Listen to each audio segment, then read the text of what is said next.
시편 139편 17절에서 24절입니다.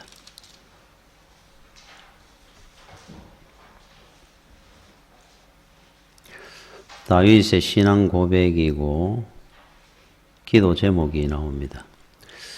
하나님이여, 주의 생각이 내게 어찌 그리 보배로우신지요. 그 수가 어찌 그리 많은지요. 내가 세려고 할지라도 그 수가 모래보다 많도소이다. 내가 깰 때에도 여전히 주와 함께 있나이다. 하나님이여, 주께서 반드시 악인을 죽이시리이다. 피 흘리기를 즐기는 자들아, 나를 떠날지어다. 그들이 주를 대하여 악하게 말하며 주의 원수들이 주의 이름으로 헛되이 맹세하나이다. 여호와여, 내가 주를 미워하는 자들을 미워하지 아니하오며 주를 치러 일어나는 자들을 미워하지 아니하나이까. 내가 그들을 심히 미워하니 그들은 나의 원수들이니이다. 하나님이여, 나를 살피사 내 마음을 아시며 나를 시험하사 내 뜻을 아옵소서. 내게 무슨 악한 행위가 있나 보시고 나를 영원한 길로 인도하소서. 아멘. 참 은혜로운 말씀이죠. 우리 17절에 하나님이여, 주의 생각이 내게 어찌 그리 보배로우신지요. 그 수가 어찌 그리 많은지요. 그랬어요. 그러면서 우리 23절, 24절에는 하나님 앞에 다윗이 드리는 기도입니다. 기도인데 은혜 받은 것이 너무 많다는 겁니다. 다윗은 집이 가난한 집안의 아들로 태어나서 목동으로 살았습니다. 하나님의 특별한 은혜 가운데 이스라엘의 왕이 되고 그렇게 되기까지 참으로 파란만장한 인생을 살았던 사람입니다. 골리앗을 쓰러뜨리고 왕이 되고 평안하게 왕위에 있다가 하늘나라 갔는 이런 사람이 아니고, 사실은 다윗만큼 많은 환난을, 또 원수들도 많았고 평생을 전쟁터에 보내다시피 할 정도로, 그래서 피를 너무 많이 흘렸다 그래서 하나님이 성전 짓기를 거절했던, 그 정도로 참 많은 어려움을 겪고 살았던 사람이 다윗입니다. 그러나 그만큼 힘든 가운데서 다윗은 더 성숙한 신앙과 인격을 갖게 된 분이에요. 그래서 그 표현을 하는 겁니다. 참 하나님께서 나한테 주신 은혜가 어찌 그리 보배스럽고 어찌 그리 많은지 바다의 모래보다 더 수가 많습니다. 이렇게 하나님을 찬양을 합니다. 그러면서 나는 하나님 나라, 우리 24절에 나를 영원한 길로 인도하소서. 마지막 자기 소원이 하나 있다면은 하늘나라 가는 겁니다. 이제 이 땅에서 이렇게 힘든 가운데에서도 참 은혜롭고 복되게 어떻게든 살았습니다. 그러면서 마지막에 나를 하늘나라까지 인도해 주시옵소서. 사람은 그 사람이 가지고 있는 소원이 무엇이냐를 보며 그 사람의 가치를 인정합니다. 인간의 가치. 그 사람이 소원하는 것이 무엇이냐를 보면 압니다. 예를 들어가 재산이 얼마나 많다, 많이 배웠다, 지위가 높다 하더라도 그 사람의 소원하는 것들이 그저 땅에 있는 거고 한낱 참 세상적이고 세속적인 거라면은 그 사람 인간됨의 가치는 낮은 겁니다. 비록 못 배워도 가진 것이 없어도 참 우리가 이래 고귀한 참 존경할 만한 분들이 있죠. 인간됨의 가치가 높은 분들이에요.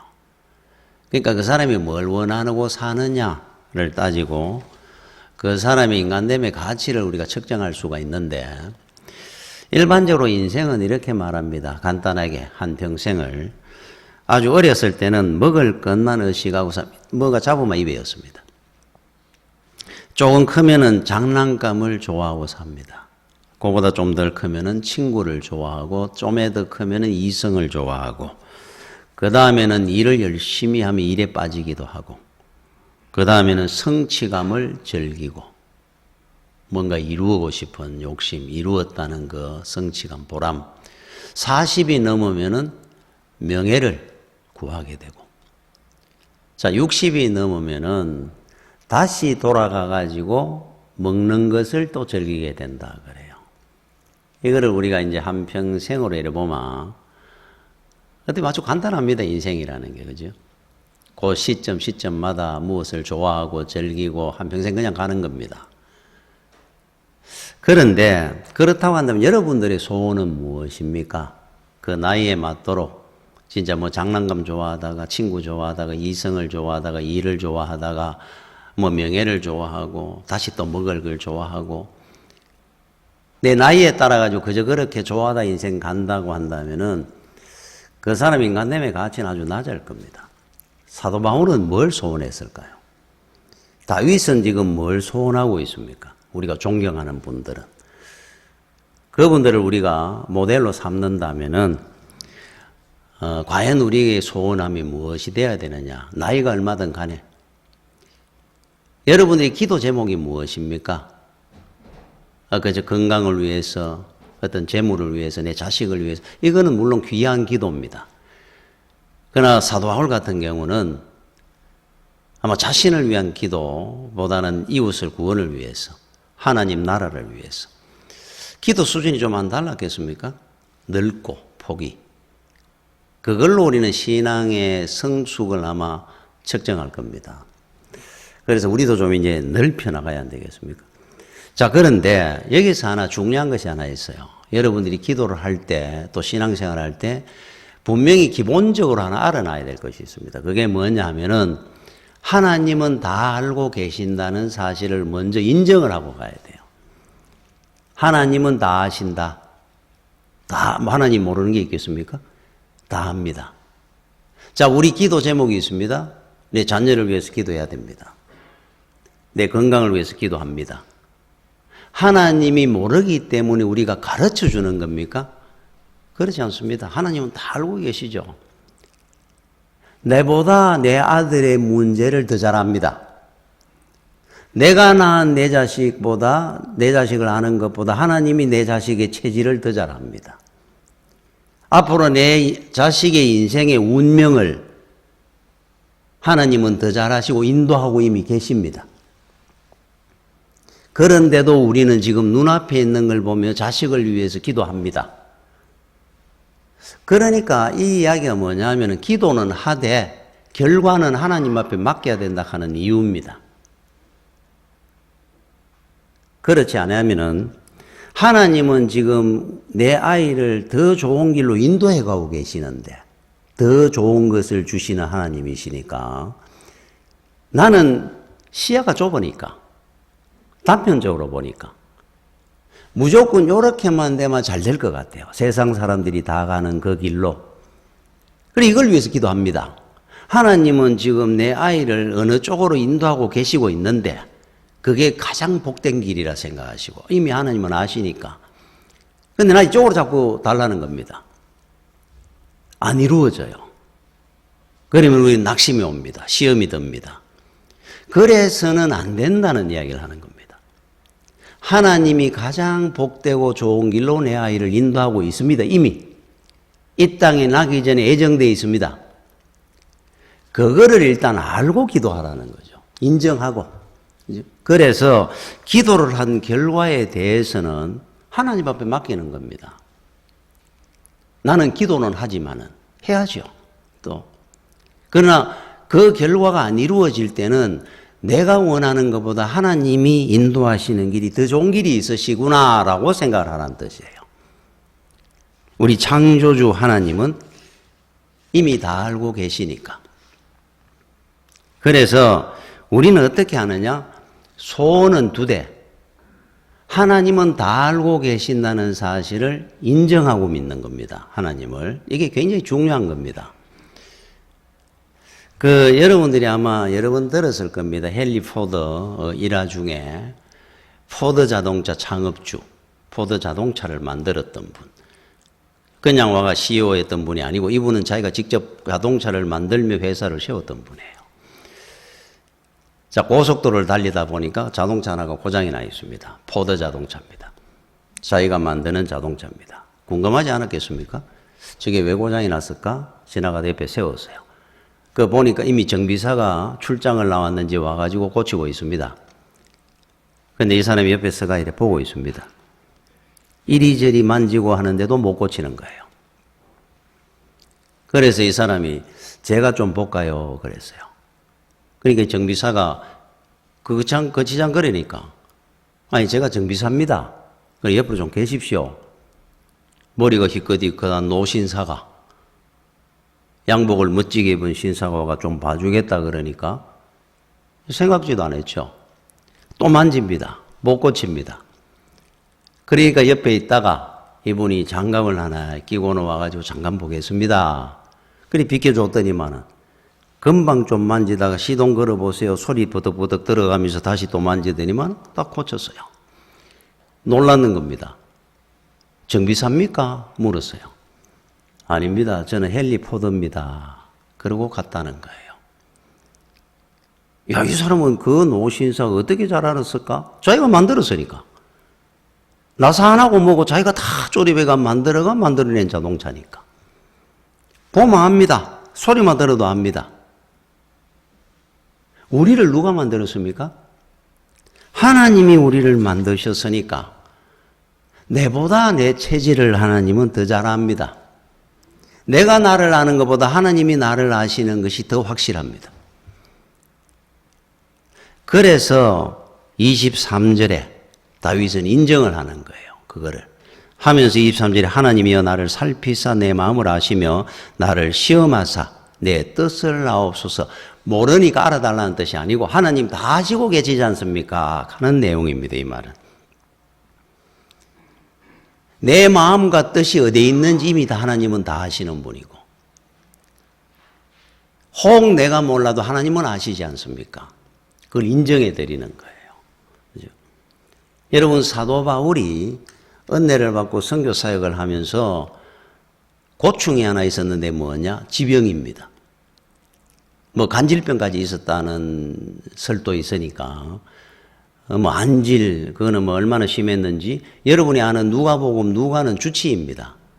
유대인이 아니고 이 사람은 주치로 있었던 사람이에요. 이 사람이 주로 사도 바울의 서신을 다 대필했는 사람입니다. 그럼 자기 글을 자기가 왜 못 썼을까? 앞을 못 볼 정도로 시력이 약했다는 말이 있고 또 위장이 굉장히 안 좋아가 늘 위장병을 달고 살았다 그러기도 하고 뭐 간질이 있었다 그러기도 하고 이게 얼마나 장애가 되겠습니까? 복음 전가로 다니는데 힘들게 혼자 다니는 사람이. 그러니까 당연히 하나님 앞에 기도했겠죠. 하나님 내가 세상 일 하려고 건강 달라고 하는 것이 아니고 주의 일을 하고자 하니까 이게 너무 방해가 되고 힘듭니다. 이건 또 고쳐주십시오.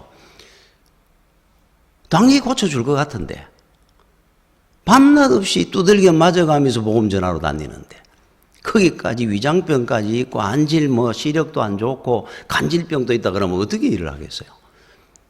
3번을 간절히 기도했다 그러는 거 보니까 한 40일 금식을 했는지 그러고 나니까 하나님 응답이 왔습니다. 내 은혜가 네게 족하도다. 더 이상 이것을 가지고 기도하지 마라. 내가 너 저 잘 안다는 거예요. 네가 기도 안 해도 내가 해줄 수 있으면 벌써 해줬을 거고 내가 안 해주는 거는 이유가 있으니까 그렇게 알아라 이런 뜻입니다. 그래서 나중에 바울이 그러죠. 내가 교만해질까 봐. 얼마나 대단한 능력을 갖고 있었습니까? 문선명이보다 더하는 교주가 될 수도 있잖아요. 그래서 내한테 이렇게 안 주신 것이 안 고쳐주신 것이 하나님의 은혜로다 그랬어요. 하나님이 나보다 더 잘합니다. 사도 바울 같은 믿음도 자기가 자기를 잘 모르는 것도 하나님을 알고 계셨다는 거예요. 그러니까 그거를 바울도 인정을 하는 겁니다. 그 이후부터는. 길이 막히면 하나님이 이 길 가지 말고 저쪽 길로 가라 하는구나. 매사에 하나님이 알고 인도하신다는 걸 인정했던 분이에요. 자, 우리도 이제 그걸 알아야 됩니다. 자, 그러면서 오늘 여기 다윗이 마지막으로 구한 기도 제목이 나옵니다. 다윗은 많은 기도를 했었어요, 그동안. 나의 원수들을 꺾어 주옵소서, 나의 억울함을 주여 풀어 주옵소서, 하나님의 공의가 이 땅에 나타나게 드러나게 하여 주옵소서. 많은 기도를 했어요. 여러분 시편 읽어보면. 그런데 오늘 이 기도가 사실은 다윗의 간결하지만은 마지막 기도입니다. 기도의 전부입니다, 이게. 자, 24절에 내게 무슨 악한 행위가 있나 보시고 나를 영원한 길로 인도하소서. 영원한 그 천국으로 나를 인도해 주옵소서. 내가 그날 하나님 앞에 서는 그날까지 나를 지켜주옵소서. 이게 다윗의 마지막 소원이고 기도입니다. 자, 여러분들의 소원과 기도와 이제 비교를 해보는 겁니다. 우리는 많은 기도를 합니다. 제가 조금 전에도 이야기했지만은 건강을, 자식을, 재물을 위해서 기도도 하고 내 일터를 위해서 기도도 합니다. 내가 천국 가는 그날까지 주여 나를 인도하여 주옵소서. 여러분 이 기도를 제대로 해보신 적이 있습니까? 잊고 삽니다. 잊고 살아요. 우리는 구원받았다는 것만 알고 있지. 그래서 여기에 대한 관심을 별로 안 갖고 삽니다. 그날을 준비하는 기도를 안 하는 거예요. 어떻게 보면은. 그러면 사도 바울은 어떻게 기도했을까? 그날을 위해서. 여러분 빌립보서 1장 6절에 너희 안에서 착한 일을 시작하신 이가 그리스도 예수의 날까지 이루실 줄을 우리는 확신하노라. 이 똑같은 기도입니다, 이게. 너희 안에서 착한 일을 시작하신 이가 하나님이죠. 우리 속에 착한 일을 시작한 것이 뭐겠습니까? 구원의 역사입니다. 우리를 구원하신 그 하나님이 그리스도 예수의 날까지 우리가 천국 가서 주님 앞에 서는 그날까지 우리를 인도해 가고 계시는 줄로 확신합니다. 본인에 대한 기도이기도 하지만 이 땅에 있는 모든 성도들을 위한 기도입니다. 아주 은혜롭고 귀한 기도죠. 자, 우리 하나님께서 우리 속에 들어오셔서 구원 역사가 시작됐습니다. 여러분들이 결정해가 예수를 믿은 것이 아니고 하나님의 애정된 사람들을 하나님께서 구원을 하십니다. 자, 하나님께서 만드신 사람들이란 말이에요, 우리가. 그러면은 속 사람이 변하겠죠? 달라지는 것이 하나 있습니다. 뭐가 달라지느냐 하면은 옛날에는 세상만 보고 다른 사람들만 보다가 눈이 바뀝니다. 내 실상을 보게 돼요. 하나님이 우리 속에 착한 일을 시작하고 나면은 일어나는 현상 중에 구원받고 나면은 사도 바울은 예수 믿는 사람들을 핍박하러 다녔습니다. 다메섹으로 넘어가다가 주님을 만납니다. 그 전까지는 본인이 기준입니다. 법이고 진리입니다. 저거는 이단이 약하면 이단이면 죽는 겁니다. 예수님을 만났습니다. 누굽니까? 나는 네가 핍박하는 예수라. 그때부터 자기를 보기 시작했어요.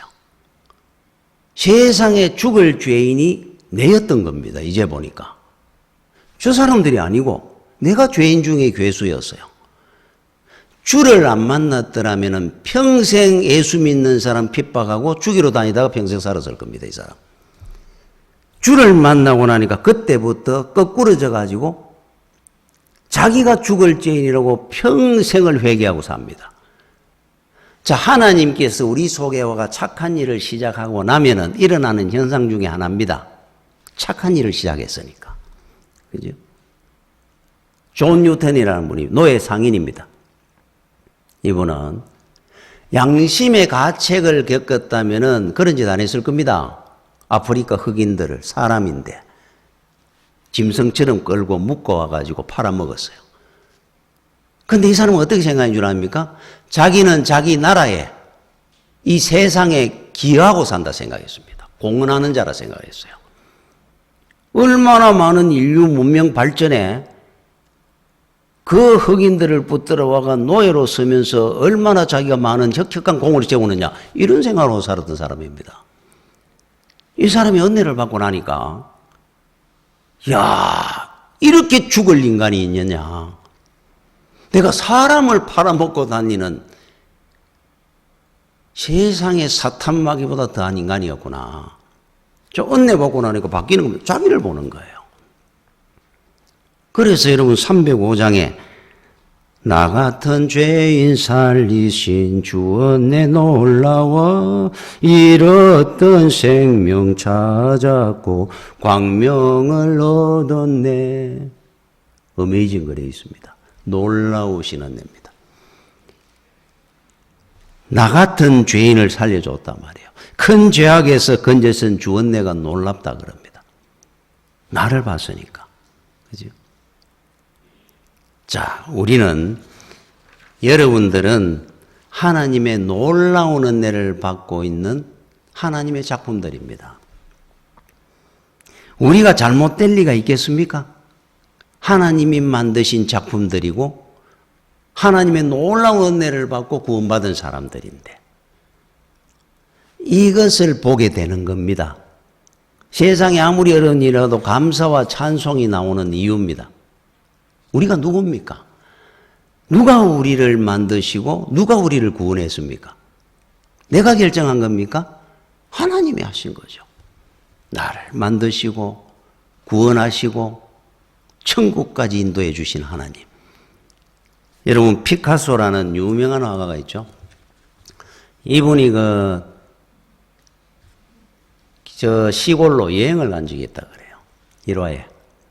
여행을 갔는데 그 당시에 시골에 갔을 때 어느 그 민박을 하게 됐는데 민박집 주인 부부하고 그 애들하고 같이 식사를 합니다. 저녁에.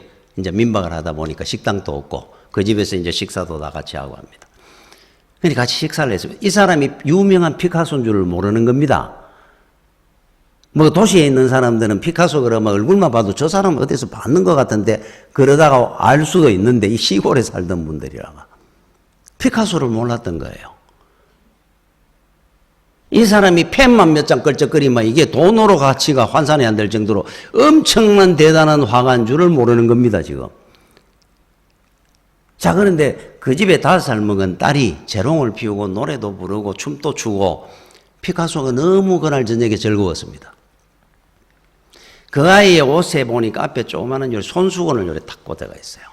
그래 피카소가 귀하니까 그래서 이야기를 한 겁니다. 자기 펜을 꺼내가 그 손수건을 달라고 애기 보고 내가 예쁜 그림 하나 그려줄게.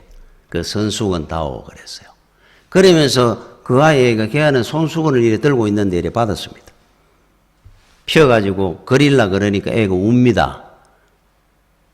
돌라고 내 건데 그게 이제 낙사하는가 싶어가지고 그러니까 그 어머니가 또 이래 보면서 우리 애가 제일 좋아하는 수건인데 손수건인데 그냥 두세요 그러면서 이렇게 받아갑니다. 사양을 하고 못 그려줬어요. 그래 웃음이 이제 들어갔습니다. 만약에 거기에 펜으로 몇 개만 걸적거렸더라면 어떻게 되겠습니까? 피카소인 줄 알았더라면은 손수건에만 그려달라고 그랬겠습니까? 아마 커튼을 뜯어갖고 그려달라고 그랬을 거예요. 몰랐으니까. 모르니까 가치를 모르는 겁니다. 자, 그러면은 여러분들은 누굽니까? 누가 여러분을 창조하시고 만드시고 누가 여러분을 구원했다는 겁니까? 하나님은 다 알고 계시고 우리가 어떻게 잘못된 길을 가겠습니까? 세상에 어떤 걸로 여러분 가치 환산이 될 것 같습니까? 여러분들하고? 만물보다 더 귀하다 그럽니다. 여러분들은. 피카소가 걸쩍거리도 그렇게 대단한데. 여러분 그 레오나르도 다빈치의 대표작인 모나리자입니다. 이 모나리자에는 눈썹이 없죠. 그 그림에. 그런데 레오나르도 다빈치가 그렸으니까 눈썹이 없으면 없는 대로 더 의미가 부여되는 겁니다, 원래. 그런데 그 주인공, 그 여자가 누구이냐에 여러 가지 학설이 있어요. 첫째는 레오나르도 다빈치가 가장 이렇게 친하게 지냈는 사람 중에 피렌체의 상인 중에 둘째 부인인 리자 게라르디 가는 여인으로 알려져 있다 그래요. 그래서 여러분 모나리자, 모나는 부인입니다. 부인. 모나리자, 리자 부인 가는 뜻이에요. 모나리자 걔가 사람 이름이 아니고. 그래서 리자 부인이라는 이름으로 초상화를 그린 겁니다. 그게. 이 학설이 하나 있고 또 하나는 레오나르도 다빈치의 어머니라 이래 학설이 있고 그러면서 거기에 나오는 여자 주인공 한 10여 명 된다 그래. 학설에 의하면 이게 누굴 거다 누굴 거다. 근데 여러분들이 이 이야기 들어봤습니까? 몰랐잖아요. 잘. 왜 그런 줄 압니까? 관심이 없습니다. 우리는. 주인공은 관심이 없어요. 그 작품을 그린 레오나르도 다빈치가 유명한 겁니다. 그 사람이 그렸다는 걸 우리는 알 뿐이지 이 여자가 누구를 그렸다 하는 데는 우리는 관심 없습니다. 눈썹이 있든지 없든지 귀가 있든지 없든지 없으니까 뭔가 더 특별해 보일 뿐입니다. 더 오히려 여러분 모나리자보다 더 멋있게 좀 이래 품위 있게 그런 여자분을 그릴 화가 많습니다. 더 잘 그린 사람 많아요. 관심 없습니다. 아무리 예쁘게 그리든 우리는 또. 왜 그러냐면은 그리는 화가한테 관심이 있으니까. 자, 그렇다고 한다면은 왜 우리는 여러분들이 나는 이래서 저렇다 저렇다 하는 거를 낙심하거나 시험 들지 말아라 하는 이유가 뭔 줄 압니까? 나는 눈썹이 없습니다. 귀가 없습니다. 팔이 없습니다. 다리가 없습니다. 그거 상관없어요. 그분이 그렸더라면은 그분의 작품이라면은 그게 더 관심이 더 갑니다. 저 그림에는 왜 팔이 없이 그렸을까? 아무리 잘 그려도 이름 없는 화가가 그리면은 더 잘 그려놔도 우리는 관심이 없는데 이 사람은 뭔가 이상하게 그릴수록 더 관심이 갑니다. 또 그 사람이 해석한 것이 의미가 뭔가 있을 것 같아. 그죠? 그러니까 우리를 보지 말라는 겁니다. 팔이 없든 능력이 없든 나는 지혜가 없습니다. 부족합니다. 중요한 것은 하나님의 작품이라는 것이 중요한 거죠. 피카소가 비교가 됩니까? 레오나르도 다빈치가? 있으라 그러면 만물을 이렇게 아름답게 만드시는 그 작가분이 나는 작품의 주인공일 뿐입니다. 그걸로 인해서 우리는 유명한 사람들이에요. 무명한 듯 하나 유명한 자요. 아무것도 없는 것 같으나 우리는 있는 자요. 내가 누구 작품인데 자부심을 가지라는 겁니다. 그래서 이 부분에 대해서 에베소서 2장 10절에 우리는 그가 만드신 바라 이래서 나잖아요. 상반절에 우리는 그가 만드신 바라. 자신 있게 바울이. 그런데 이게 공동번역 표준 세번역 성경에는 어떻게 기록되어 있는 줄 압니까? 우리는 그의 작품이라 이래 써놨어요.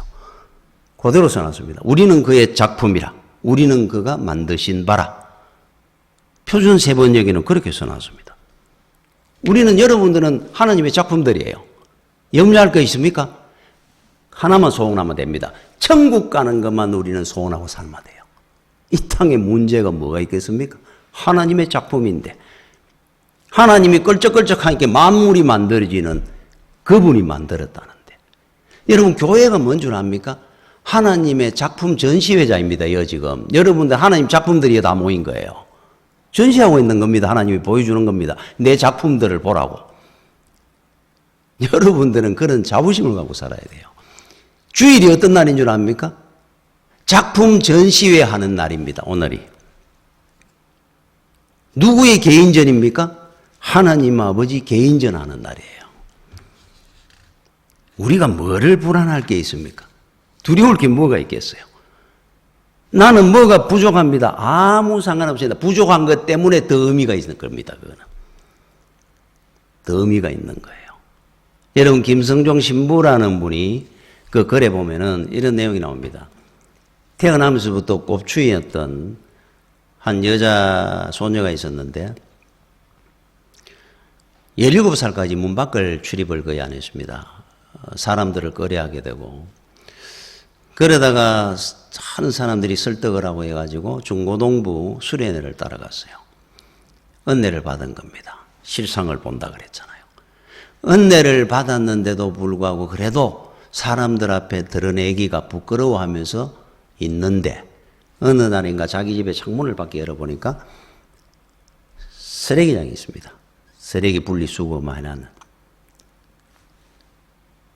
병은 병, 플라스틱, 종이, 신문지 우연찮게 보고 있는데 한 14살 되는 한 소년이 주머니 같은 걸 쥐고 와가지고는 병은 병대로 담고 종이는 종이대로 챙겨가고 플라스틱은 플라스틱대로 저 쓰레기를 쟤는 왜 들고 갈까? 우리는 버리는 건데 집집마다 다 버려놨는데 그래서 우리는 세금을 내고 분리수거해가지고 이렇게 묘원들이 가가는데 쟤는 왜 자기가 들고 가지 저거를?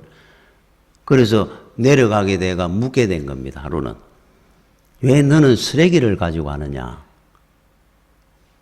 이거를 나는 팔아가지고 우리 집은 가난한데 생활비로도 쓰고 병은 병대로 팔고 신문은 신문대로 팔고 우리 어머니 약값도 내가 만들어 드려야 되기 때문에 쓰레기를 가간다는 거예요.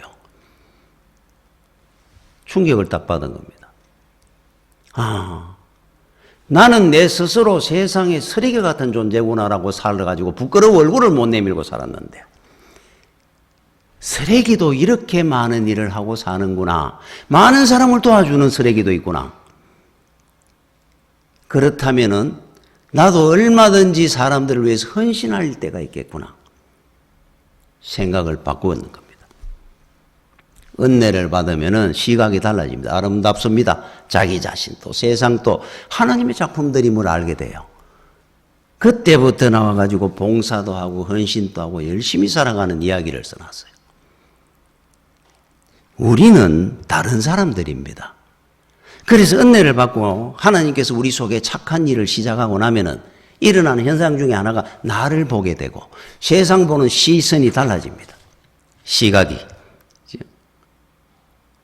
자, 그러면서 제가 한 번 더 읽어보겠습니다. 빌립보서 1장 6절에 너희 안에서 착한 일을 시작하시니가 두 번째 그리스도 예수의 날까지 이루실 줄을 우리는 확신하노라.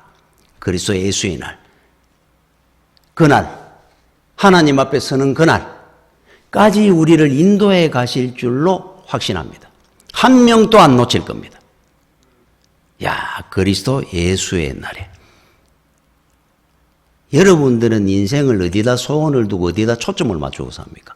바울이나 다윗은 그날에 초점을 두고 살아요. 이 사람들은.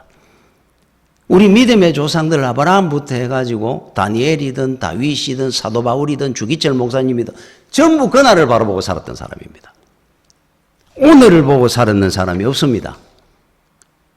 그런데 우리의 모든 삶의 목표가 기도 제목은 오늘입니다. 이곳입니다. 저곳이 아니고. 여러분 우리나라 기독교 그 초대교회 기독교가 처음 돌았을 때 그때는 그리스도인들이 참 이 땅의 모든 사람들이 시선이 천국이었어요. 먹을 거 없고 입을 거 없는 그 시절에 병원도 많이 없었고 병원 없는 동네 뭐 촌에 가면은 병원 못 가보고 죽습니다.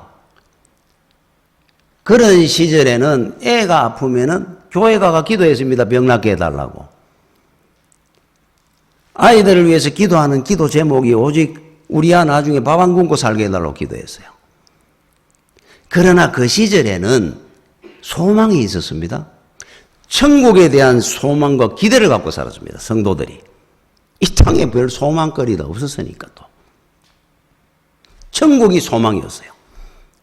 그러다 보니 여러분 김선도 목사님 그 감리교 세계 감리교 제일 큰 교회 사형제가 다 목사입니다. 그런데 그 목사님 네 분이 세계 감리교 제일 큰 교회 네 개를 다 목회하고 있습니다.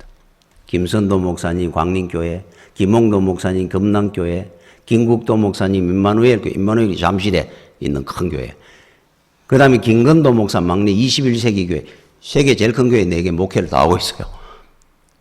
그런데 그 어머니가 어떤 일화가 있는 줄 압니까? 그 김선도 목사 아들이, 장남이 그 당시 열이 펄펄 끓어 어릴 때. 곧 죽는다 합니다. 그 당시에는 뭐 병명도 모릅니다. 그러다가 뭐 죽으면 죽는 거죠.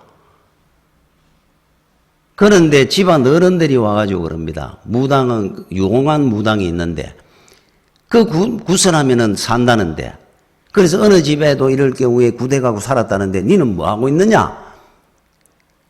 얘 살릴 생각은 안 하고, 그렇게 들어앉아 있느냐? 구중을 합니다. 그날 밤에 열이 펄펄 끓어가 이제 오늘 밤에 살겠느냐 하는 김선도 목사를 어린 아기를 들고 뒷산에 올라가는 겁니다. 바위 얹어놔 놓고 기도를 했어요. 이숙녀 전도사, 그 유명한 어머니가. 하나님, 내 아들을 이 땅에서 더 살게 하려고 무당 구대가 살릴 것 같으면 오늘 밤에 하나님 데리고 가십시오. 무당 구대가 이 땅에 더 사는 것보다 오늘 천국 가는 게 훨씬 낫습니다. 하나님 내 아들 데려가 주시옵소서. 그날 밤에 일어난 거예요. 그 사람이 김선도 목사입니다. 그때는 그 소망이 있었고 그 기대가 엄청났습니다. 여러분 주일 예배 때 요즘 우리가 그 장례식 할 때 많이 부르는 뭐 천국에서 만나보자 그날 아침 거기서 이 찬송이나 뭐 며칠 후 요단강 건너가 만나리 이 찬송을 주일 낮예배 때 얼마나 뜨겁게 많이 부른 줄 압니까? 그 당시에 목이 터져라고. 요즘은 이런 찬송을 주일 예배는 잘 안 부르고 장례식 때 부르잖아요. 그 당시에는 이거를 막 박수를 치며 불렀어요. 저도 어릴 때 기억에. 며칠 후 요단강 건너가 만나리 부르고 또 부르고 막 30분씩 불렀잖아요. 요즘은 주로 장례식 때 부르는 찬송을 그 당시에는 천국에서 만나보자 그러고 막 불렀습니다. 어릴 때. 소망이 있었어요. 그날을. 자, 그런데 은혜를 받았습니다. 한국이. 교회들이 엄청나게 부흥을 하고 이렇게 부유하게 됐습니다. 우리 기도를 들어주셨어요. 하나님께서. 이제 어떻게 된 줄 압니까? 제일 먼저 변한 게 뭔 줄 압니까? 천국 그날에 대한 소망이 없어져 버렸습니다. 한국교회가. 전부 이 땅에 오늘의 소망을 갖고 삽니다. 그곳을 향해서 사는 것이 아니고 이곳을 위해서 삽니다. 전부 다 변질돼 버렸어요. 하나님을 의지하고 살던 그 믿음이 돈을 의지합니다. 은혜를 사모하더니 세상을 사모합니다. 그거를 지금 2000년 전에 3000년 전에 다윗은 영원한 길로 인도하여 주옵소서. 그리스도 예수의 날까지 이루실 줄로 확신합니다. 이 믿음이 지금 여러분들의 믿음으로 변질되어 온 겁니다, 지금. 우리 믿음 변질되어 있어요. 그죠? 이거는 잘못됐다고 지적을 하는 겁니다. 그러나 우리는 절망하지 않는 이유가 하나 있어요. 한국교회 착한 일을 시작하신 분이 하나님이잖아요. 우리 속에 착한 일을 시작하신 분이 하나님이잖아요. 그렇다고 한다면은 반드시 한국교회를 하나님은 우리 주가 오는 그날까지 세워가실 겁니다. 반드시. 포기하지 않을 겁니다. 하나님은. 우리를 반드시 하나님께서는 이루어 가실 겁니다. 그날까지. 자, 여러분들이 다시 한번 결단하고 다짐하면 됩니다. 돌아서야 됩니다. 지금 여러분들이 가는 그 길은, 지금 여러분들이 목표하는 그곳은 다윗이나 사도 바울이나 주기철 목사님이 목표하고 가던 길이 아닙니다. 기도 제목을 더 크게, 넓게, 높게 바꿔야 됩니다. 그리스도 예수의 날까지 나를 인도해 주실 줄로 하나님 확신합니다. 이것이 우리의 기대요, 소망이고 기쁨이 되어야 됩니다. 하나님께서 반드시 여러분들의 삶과 인생을 은혜 가운데 책임지시고 인도해 가실 줄로 믿습니다. 기도하겠습니다. 주여 은혜를 감사를 드립니다. 우리가 믿음의 길을 가면서 세상을 바라보고 흔들리고 넘어질 때가 얼마나 많습니까? 오늘 다윗의 믿음, 사도 바울의 믿음처럼 주기철 목사님처럼 우리도 천국을 바라보고 그것을 소망하며 아버지 하나님이여 거기에 우리가 기대를 하고 그곳을 바라보고 사는 믿음의 종들이 되게 하여 주옵소서. 예수님 이름으로 기도드립니다. 아멘.